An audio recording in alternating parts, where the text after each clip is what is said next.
Ouvintes, antes de ouvirmos o primeiro capítulo, vamos ler sobre o prefácio do autor, como ele chegou a essa inspiração para escrever este seriado de livros de uma maneira cronológica a respeito da vida de William Marion Branagh. O autor é Owen Joyce. Quando eu comecei este projeto, a primeira e difícil pergunta que eu enfrentei foi: como deveria eu me aproximar de um assunto que tem tão poucos precedentes? Muita coisa da história da vida de William Branagh está tão distante e além das fronteiras da experiência humana normal que é difícil fazer com que isto mereça ficar confinado no espaço de um livro. Minha aproximação tem tanto vantagens quanto limitações, ambas as quais quero compartilhar com você no início. Cada biógrafo deve tomar certas decisões antes de começar a escrever. Deveria ele estruturar seu livro por tópicos ou por cronologia? Que público ele deveria tentar alcançar? A que nível de compreensão deveria escrever? Quão extenso deveria ser seu livro? Que incidentes deveria ele incluir e o quanto de detalhes deveria ele acrescentar a cada incidente? Quanto deveria ele analisar e quando ele deveria apenas descrever eventos sem comentá-los? E a lista segue. Eu estruturei esta biografia cronologicamente, sentindo que muita compreensão poderia ser ganha por observar a vida de William Branagh desenrolar passo a passo.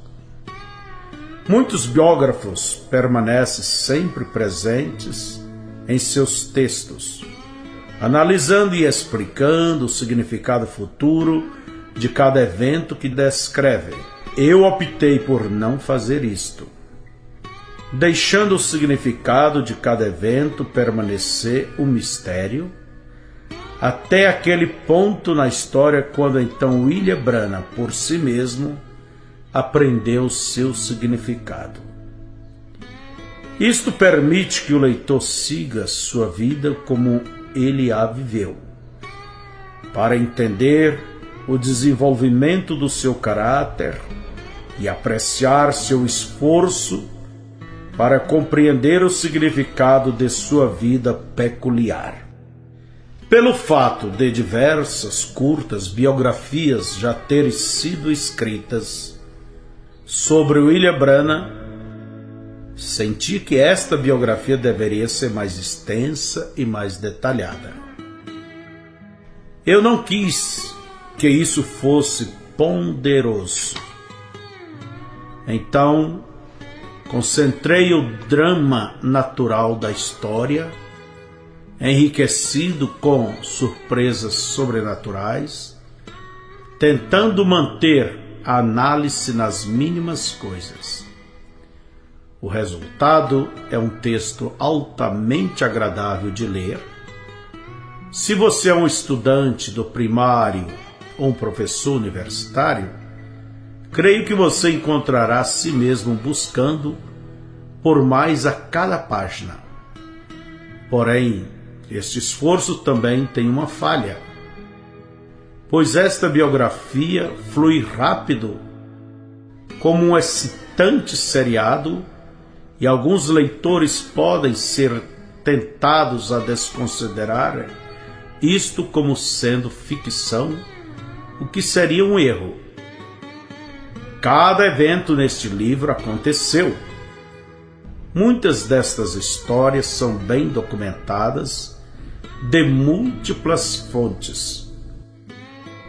Em minha pesquisa fiz o uso de artigos de jornais e revistas, livros, fotografias, filmes e testemunhos de pessoas que conheceram William Branham pessoalmente e que foram testemunhas oculares de algum dos fenômenos sobrenaturais descritos nesta biografia. Entretanto, eu extraí a maioria de minhas informações do próprio testemunho pessoal de William Branham durante os 19 anos de seu ministério nacional e internacional. Mais de 1.100 de seus sermões foram gravados em fitas cassetes. Durante a maioria desses sermões, ele contava histórias sobre suas experiências sobrenaturais. Muitas vezes ele contava sobre coisas que tinha recém acontecido a ele, descrevendo-as detalhadamente, incluindo suas conversações. Muitas vezes, William Branham até mesmo contava sobre o que ele estava pensando quando estes incidentes aconteceram. Um sonho do biógrafo torna-se realidade. A abundância desse tipo de importante fonte, detalhada e altamente pessoal, fez com que fosse possível para que eu pudesse escrever esta biografia num estilo absorvente, o qual tenho escolhido. Penso que a força desta introdução está longe de exceder pelo fato de que o texto não tem aparência erudita.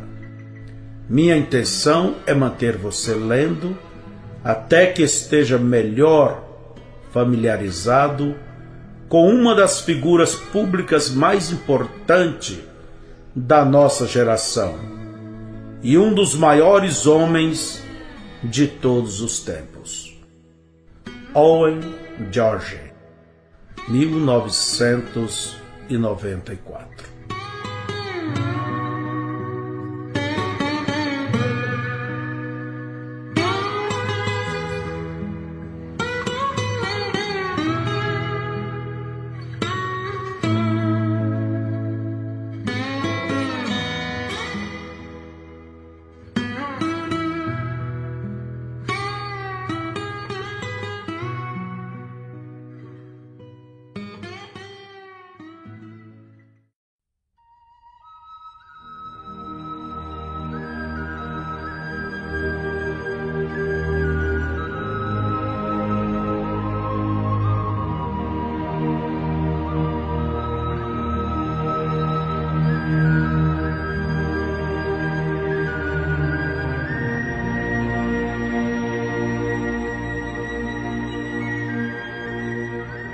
O primeiro livro abrange o período de 1909 a 1912.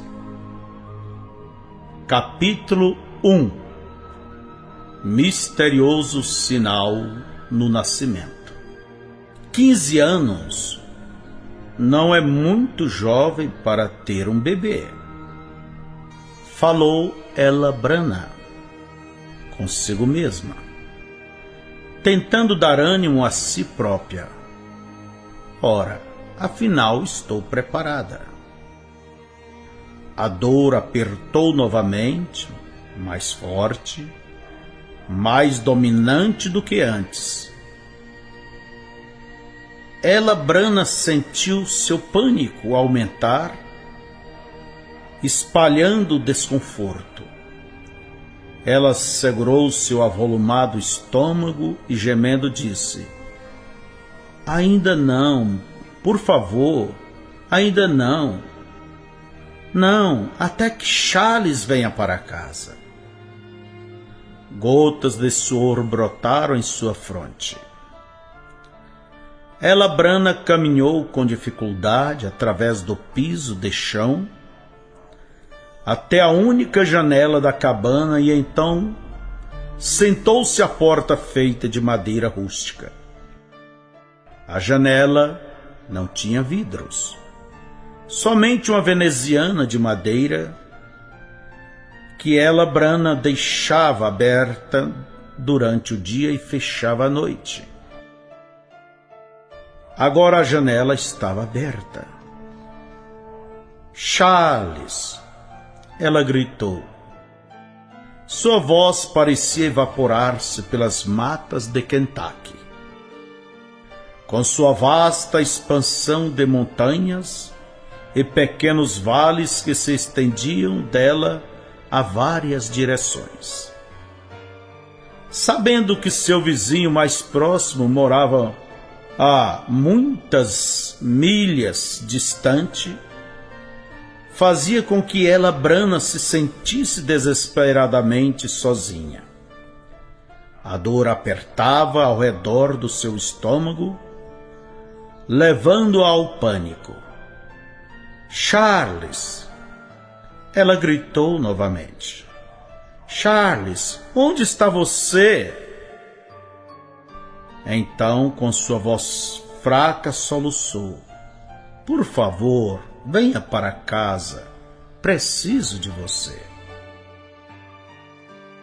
Charles Brana tinha recebido seu salário naquela manhã e tinha ido até a cidade de Baskerville, Kentucky, para comprar um macacão novo, em honra ao seu primeiro filho.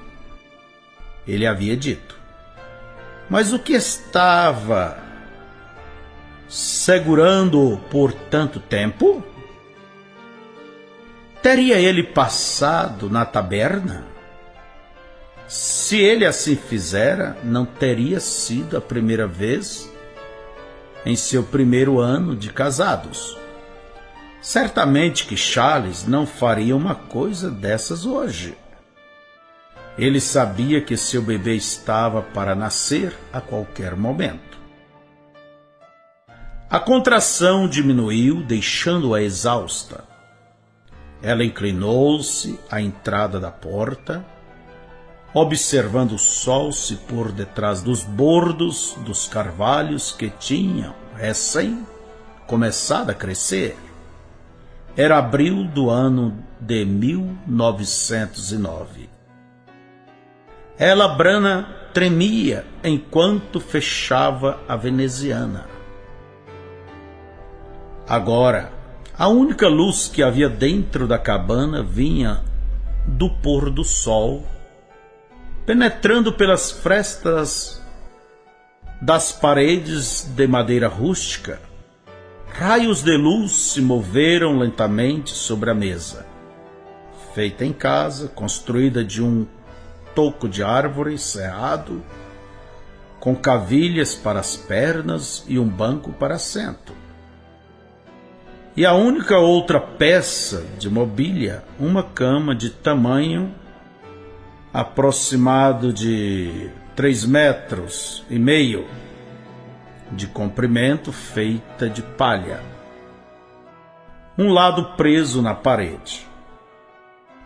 Ela, Brana, cambaleou até a cama feita de palha, de milho, espetava a sua cabeça a cada movimento. Quando o quarto se tornou escuro, ela, Brana, lembrou da antiga casa em Paris, Texas, a qual ela recentemente havia deixado. No último ano, a anterior residência parecia ser intolerável, mas agora, ao estar nesta posição, não parecia tão ruim. Ela havia crescido no Texas como Ella Harvey. Seu pai era um caçador e professor, sua mãe era uma índia Cherokee pura. Ela, a mais velha de outras 4 crianças, tinha vivido uma maravilhosa e despreocupada infância até 3 anos atrás, quando então sua mãe morreu de escarlatina. Naquela época, Ela tinha apenas 12 anos de idade e seu irmão mais novo tinha apenas 4. A tarefa de mãe pesou no colo de ela. Há quase um ano atrás, ela tinha encontrado Charles Brana em um rodeio. Charles era baixo e bonito, com cabelos pretos ondulados, ombros largos e habilidades suficientes de vaqueiro para derrotar quase todos os cavalos bravos que desafiara. Ela fora golpeada por seu charme. Charles tinha 18 e ela 14, mas sentia-se anos mais velha. Na época, casamento parecia uma boa maneira de evitar o trabalho árduo de cuidar de seus irmãos mais novos. Agora ela desejaria saber se tinha somente pulado de uma frigideira para outra. Aqui ela estava, 15 anos de idade, uma estranha nas colinas de Kentucky, tendo um bebê a 64 quilômetros do doutor mais próximo, sem mesmo um amigo para pedir ajuda. Enterrando sua cabeça no travesseiro, ela lamentou-se. Charles Brana retornou à sua cabana 1 hora após escurecer. Ele tinha estado bebendo, é claro, mas não o suficiente para entorpecer seu pensamento. Ele avançou lenta e quietamente pela porta para não perturbar sua jovem esposa se estivesse adormecida. Então ele ouviu seu gemido. Rapidamente Charles acendeu um nó de pinho e colocou sobre uma tampa de vidro de conserva. O nó de pinho queimava e estalava, emitindo muita fumaça.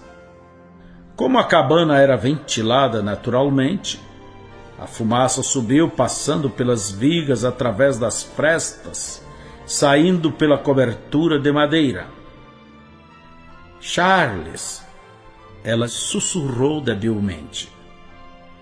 Esta noite é a noite. Vá buscar sua mãe. Charles fez fogo e então correu para a cabana de sua mãe.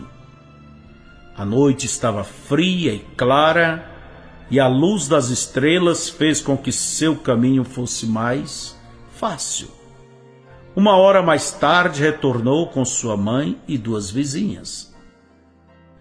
A avó Brana era uma pessoa velha, nada cortês, dura como pele de toicinho.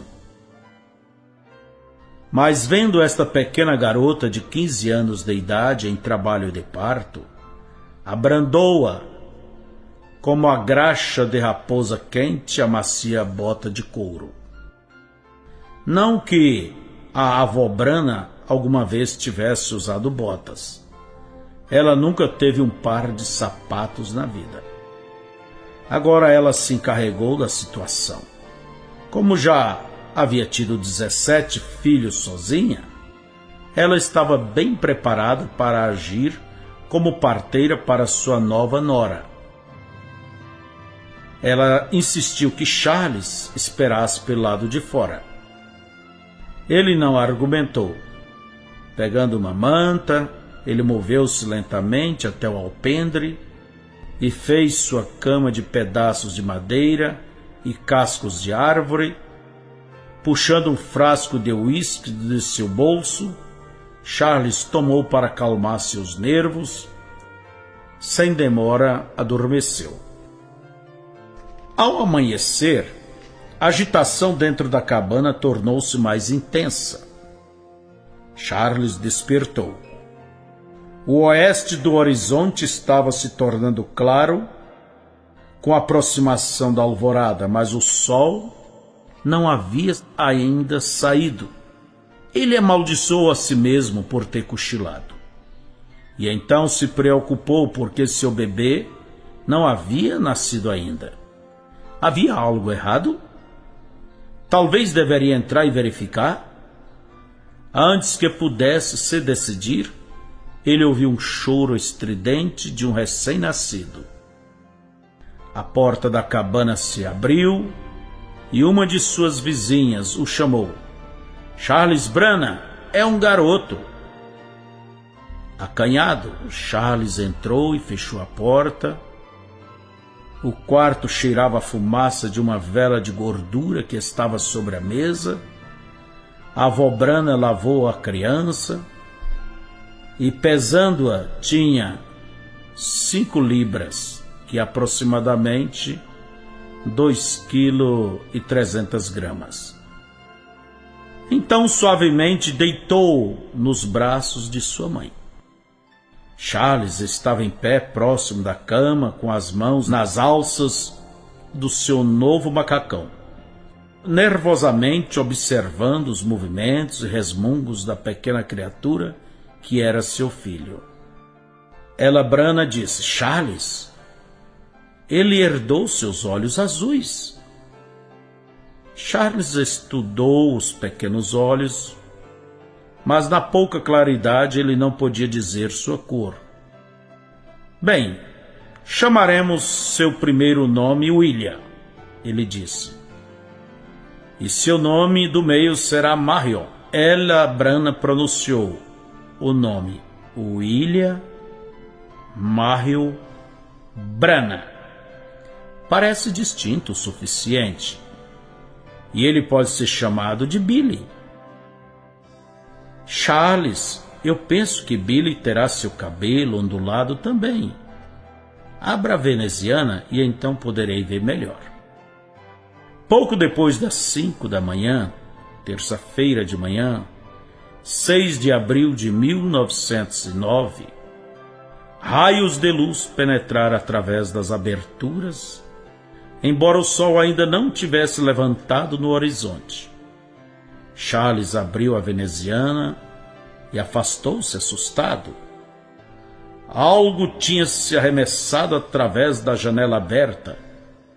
Uma luz como uma estrela, aproximadamente 30 centímetros de diâmetro.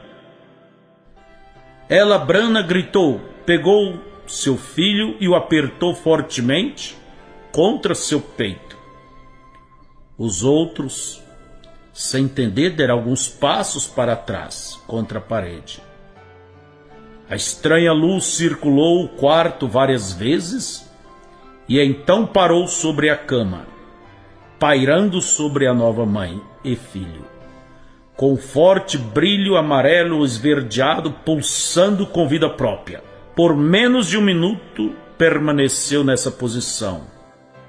Tempo suficiente para que cada um na cabana tivesse certeza de que o que vira era real. Então, tão rápido quanto entrou, a bola de fogo saiu, girando para cima, passando pelas vigas e através do teto. Charles fitou as tábuas com os olhos arregalados, sem piscar. De repente, um barulho de movimento de asas chamou sua atenção em direção à porta, onde uma pomba pousou na soleira da janela aberta. A pomba branca, como a neve, olhou o quarto curiosamente, quase como se estivesse procurando por algo. Quando focalizou o recém-nascido, levantou a cabeça e arrulhou antes de alçar voo. Charles contemplou o pássaro por um momento, então voltou seus olhos para o telhado. Uma das vizinhas sussurrou: Bem, eu nunca... A outra meditou: Eu gostaria de saber que tipo de jovem este garoto será. Billy Brana tinha apenas 15 minutos de vida. Novas espalharam-se rapidamente entre o povo das montanhas. Aquele recém-nascido, aquele na colina que uma luz pairou sobre ele. Alguns julgavam que o reflexo do sol havia refletido no espelho. Charles e Ella Branham sabia melhor, já que não havia espelhos na cabana. Além do mais, o sol não tinha aparecido ainda. Eles estavam perplexos. Havia algum significado espiritual naquela luz? Charles quis esquecer isto, mas Ella Branham não permitiu que o fizesse. Ela insistiu que algo tinha que ser feito. E finalmente decidiram que o bebê deveria ser levado a uma igreja e o dedicariam a Deus. A princípio, Charles argumentou contra esta ideia, mas finalmente consentiu. Embora a aprovação remexesse contra a natureza de seu caráter, agora a questão surgia: onde deveria levá-lo? Os ancestrais de Charles Branham eram estritamente irlandeses católicos. E do lado de Ella, os Havers, eram irlandeses católicos também, exceto a mãe de Ella, que pertencia a uma nação Cherokee. Contudo, ambos, Charles e Ella, tinham se afastado completamente de suas fundações católicas e nenhum deles tinha ainda convicção formal religiosa. Eles concordaram para seu propósito que a melhor igreja seria a mais próxima. Então, quando Billy Branham tinha apenas 2 semanas, Charles e Ella o levaram à Igreja Batista do Reino do Gambá, onde uma pequena congregação se encontrava a cada domingo, em sua construção de madeira rústica com piso de chão e os bancos feitos de pranchas, colocadas sobre blocos de madeira. A Igreja Batista do Reino do Gambá não tinha um pastor que atendesse regularmente. Na maioria dos domingos, a congregação cantava hinos e liam a Bíblia. Mas a cada 2 meses vinha um pregador e entregava o sermão. O velho pregador estava lá então. Ele ofereceu uma oração pelo pequeno William Marion Branham, pedindo a Deus para algum dia usar este garoto em seu serviço. Foi a última vez que Billy Branham entraria em uma igreja por 23 anos. Pelo trabalho frequente de lenhador, Charles era obrigado a estar longe de sua esposa e filho durante a semana. Naquele outubro de 1909, um temporal o encurralou em um acampamento de madeira longe de casa. Ella Branham, 4 meses grávida de seu segundo filho, preocupava-se enquanto seus suprimentos ia se acabando. Quando sua lenha acabou, ela enrolou seus pés em uma bolsa de aniagem e lutou contra os ventos cortantes em seu caminho para a floresta para conseguir gravetos e galhos, arrastando-os para a cabana em tentativa desesperada a fim de manter-se aquecida. Mas quando sua comida acabou, ela se desesperou. O fogo tornou-se em cinzas. Ella Branham estava demasiadamente fraca para fazer uma outra viagem para conseguir lenha. Juntando cada pedaço de roupa na cabana, ela enrolou a si mesma e a seu filho o melhor que pôde, rastejou-se até a cama e colocou uma colcha sobre eles. Do lado de fora o vento soprava incessantemente. O quarto esfriou até que o balde de água congelou. Ella Branham olhou para o teto e meditou novamente naquela luz estranha que havia aparecido no nascimento de seu filho. Ela tinha pensado nisto frequentemente nos últimos 6 meses. Algumas vezes ela cria que isto era um sinal de que Billy fora destinado para a grandeza. Agora isto parecia sem sentido, vendo que a morte para ambos não poderia estar longe. Seu vizinho mais próximo era um velho que vivia no vale. Quando a tempestade cessou, este vizinho saiu para fora para fazer algumas tarefas.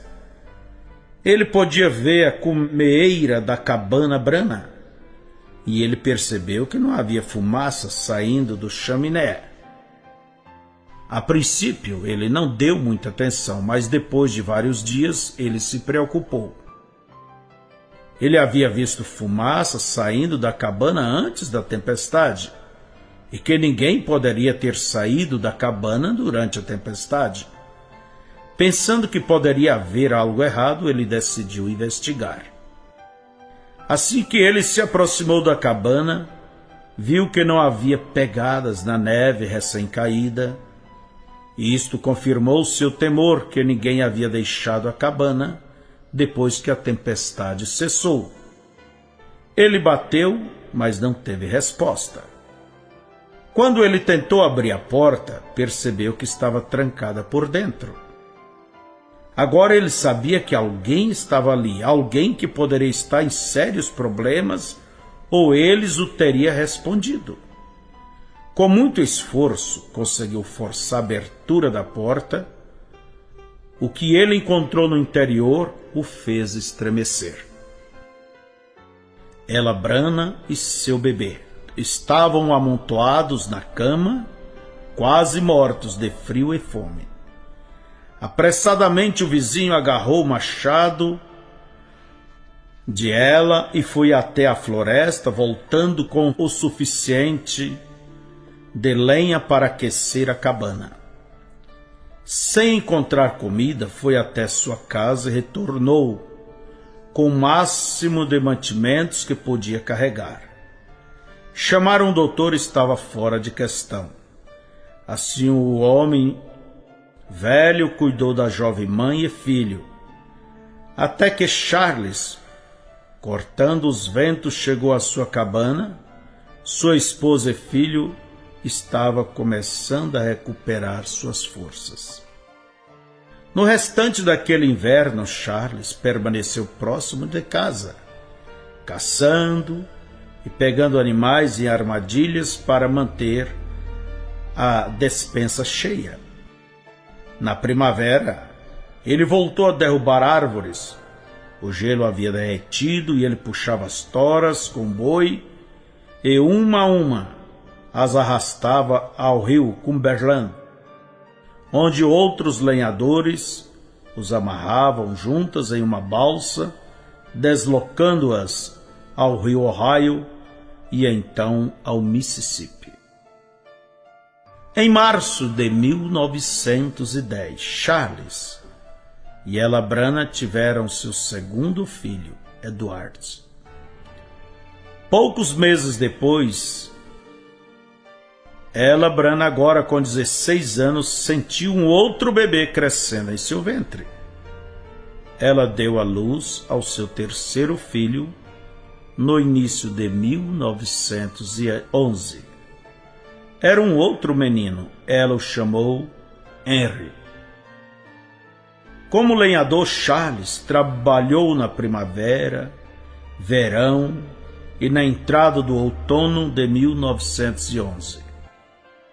Então, a desventura golpeou novamente, separando Charles de sua família, quase o destruindo. Sendo o mais novo de 17 filhos, Charles Brana havia sido criado com muitos mestres grosseiros. Ele aprendeu a segurar seu uísque quando era apenas um menino, e ele aprendeu a arranjar disputas com seus punhos. Em outubro de 1911, Charles estava em uma festa quando houve uma briga, Homens embriagados e insensíveis provocaram uma perigosa confusão e tão logo começou a briga, entraram numa feroz discussão envolvendo a todos ali. Um robusto valentão chamado William Yarbrough derrubou um amigo de Charles no piso, pulou sobre ele, puxou sua faca e estava prestes a cravá-la em seu coração, quando Charles arremeteu uma cadeira na cabeça de Willie. Charles afastou-se e puxou sua própria lâmina. Willie esqueceu do homem no piso e foi atrás de Charles. Willie teria cortado a garganta de Charles se ele tivesse tido a chance. Ele era um homem cruel que tinha matado seu próprio filho com um balaustre de cerca. Porém, a faca de Charles encontrou seu alvo primeiro, deixando William numa poça de sangue, inconsciente, contudo ainda vivo. Quando a notícia desta confusão chegou a Burkeville, Kentucky, Charles foi envolvido como um que age fora da lei e acusado de tentativa de homicídio. Um xerife montou um cavalo e foi atrás dele para prendê-lo. Antes que o xerife pudesse encontrá-lo, Charles foi informado do perigo que corria. Ele tinha que partir apressadamente, não sabendo para onde ir ou o que fazer. Antes de partir, ele prometeu à esposa que tão logo ele encontrasse trabalho e um lugar para morarem, ele enviaria notícias, usando um suposto nome para que não fosse perseguido. E assim, no espaço de uma tarde, Charles Brannan desapareceu, deixando sua esposa sozinha na mata para defender-se a si própria e a seus 3 bebês. Billy tinha 2 anos e meio, Eduardo tinha 1 ano e meio e Harry apenas 6 meses. Na idade de 17 anos, Ella Brannan era quase uma criança. Logo após algumas semanas se passarem, ela percebeu que Charles havia deixado uma parte dele mesmo com ela. Ela estava grávida novamente. Aquele outono e inverno esgotou Ella Brannan até o limite de suas forças. Ela parecia estar vivendo um pesadelo, tentando cuidar de seus 3 bebês em uma rústica e isolada cabana, enquanto ela mesma se sentia nauseada muitas vezes. Ela não tinha dinheiro, recursos e nem energia. Se não tivesse sido pela ajuda dos pais de Charles, pobres como era, Ella Brannan sabia que não teria sobrevivido. Mas finalmente a estação mudou, o chão descongelou e as náuseas acabaram. Harry fez o seu primeiro aniversário, Eduardo seu segundo e Billy seu terceiro. O bebê, movendo e retorcendo-se no ventre de Ella, estava próximo de nascer. Certa vez, durante a primavera de 1912, um xerife chegou até a cabana para perguntar se Ella Brannan tinha ouvido falar de seu marido. Ela podia dizer a verdade. Ela não ouvira falar dele e nem tinha ideia de onde estava. Poucos dias depois da visita do xerife, Billy e Edward estavam brincando atrás da cabana, onde uma pequena fonte mantinha o chão lamacento. Billy queria mostrar a seu irmão mais novo quão forte era. Então pegou a maior pedra que pôde erguer, manteve sobre sua cabeça e jogou-a em direção à fonte.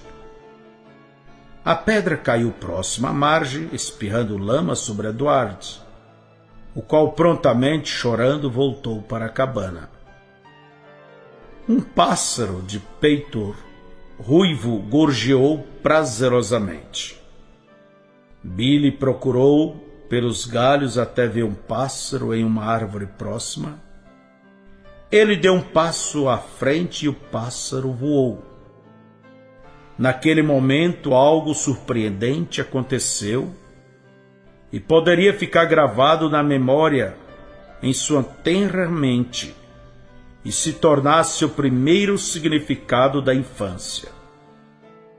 De onde o pássaro estava, veio um som como um vento agitando as folhas.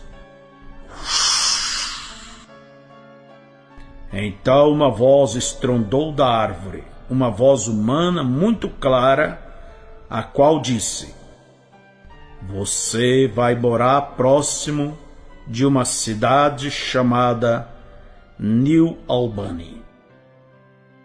Com um grito de terror, Billy partiu para a cabana tão rápido quanto suas curtas pernas poderiam levá-lo, gritando: "Mamãe! Mamãe!" Ela, Brana, estava lavando a barriga de Edward, que estava suja de barro. "Billy, o que houve?" Ela perguntou, abraçando seu filho mais velho. "Um pássaro falou comigo, mamãe. Eu o vi cantando em uma árvore e então falou comigo." Ela riu. "Você está sonhando, filho?" Mas Billy insistiu. "Eu ouvi, mamãe. Eu ouvi falar." "E o que o pássaro disse?" Ela brincou, ainda pensando que era a imaginação de Billy. "Ele disse que viveríamos próximo de uma cidade chamada New Albany." Esta resposta a surpreendeu. Isto não parecia algo de um garoto que poderia estar brincando. Ela caminhou para trás da cabana e chamou nas árvores: "Olá, alguém aí?" Quando ela voltou para dentro, Billy perguntou: "Mamãe, onde é New Albany?" "É uma cidade em Indiana, longe, além do rio de Louisville, Kentucky. Cerca de uns 160 quilômetros daqui, Billy." "De onde você ouviu falar de New Albany?" "Eu nunca tinha ouvido falar de New Albany, mamãe, até o pássaro me falar." "Mamãe, quando vamos morar lá?" "Papai vai morar conosco?" Ela maneou a cabeça. Várias semanas depois de uma longa espera, chegou uma carta de Charles.